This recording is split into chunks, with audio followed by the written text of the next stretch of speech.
welcome, welcome. This is Power to the People, regulating big business, at least that's what we call it. And I'm happy to be in front of a very intimate audience. We're going to need some crowd participation so we can cater to each of your needs specifically. So who in here is an accountant?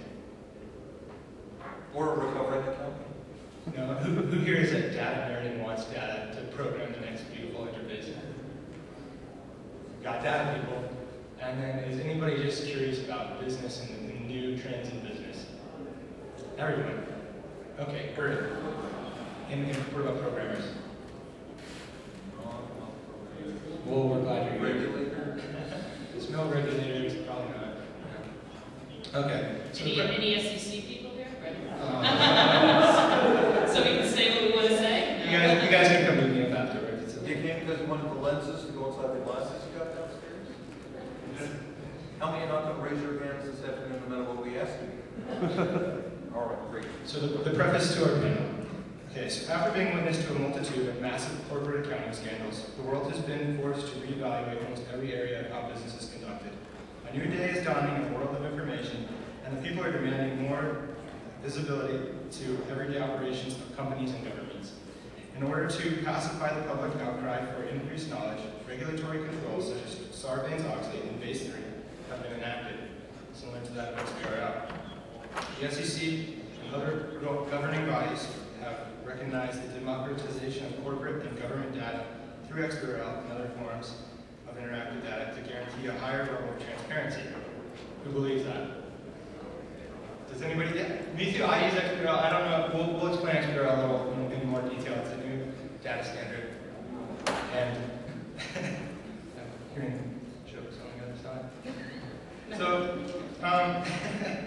XBRL is an interactive data. We think of interactive data at this convention, and I've been enlightened since I've been here, as data that's live, data that helps us make decisions, data that it comes to us via RSS feed or whatever. It's something that we use and it's live, but why don't we have this for big business? Facebook, for me, solves a lot of problems, right? I haven't forgotten my birthday in a really long time, right? That's live data. It's important. It makes me tell somebody happy birthday on their birthday.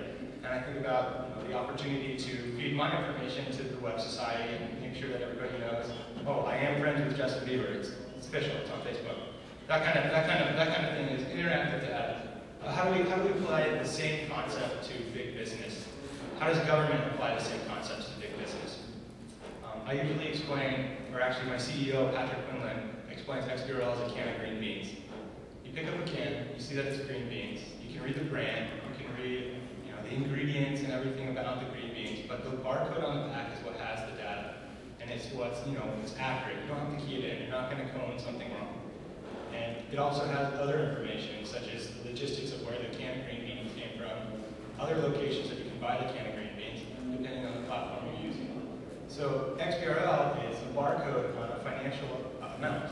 It says, I'm an amount, I belong to this date, I belong to this company.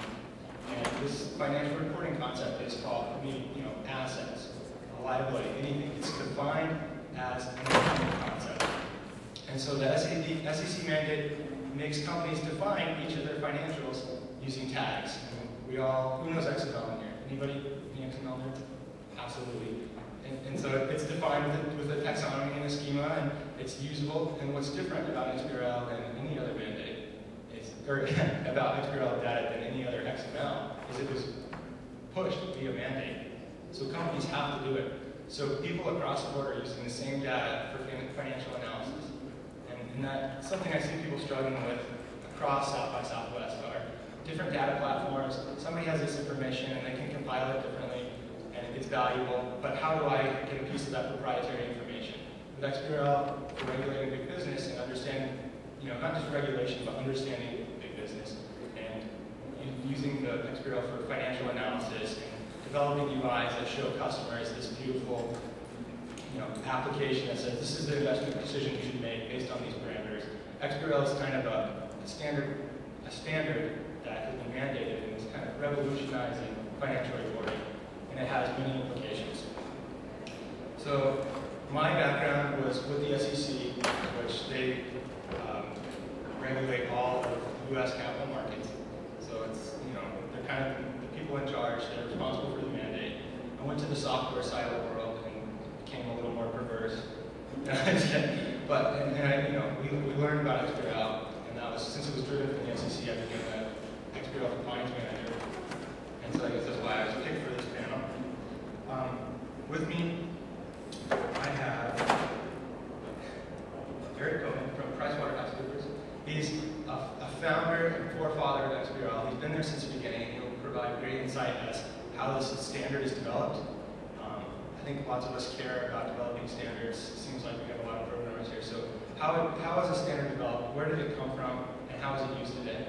And from a financial reporting aspect, we have Michelle there, who is from footnoted.org.com, right? They just changed it now. I don't know why they changed it. It used to be footnoted.org, but they changed it to .com. What is that? Now that I'm a corporate, like school, I guess, like, no, not independent. She's a corporate, so they sold to Morningstar. Michelle is now with Morningstar. And she's known for looking into financial footnotes and reading them simply for their context and finding, it's hard to read financials, and only some people get it. And maybe you're one of the ones that really understand the concepts behind it. But Michelle looks into it and kind of understands what's buried in the footnotes. What's actually in the footnotes that matters, and how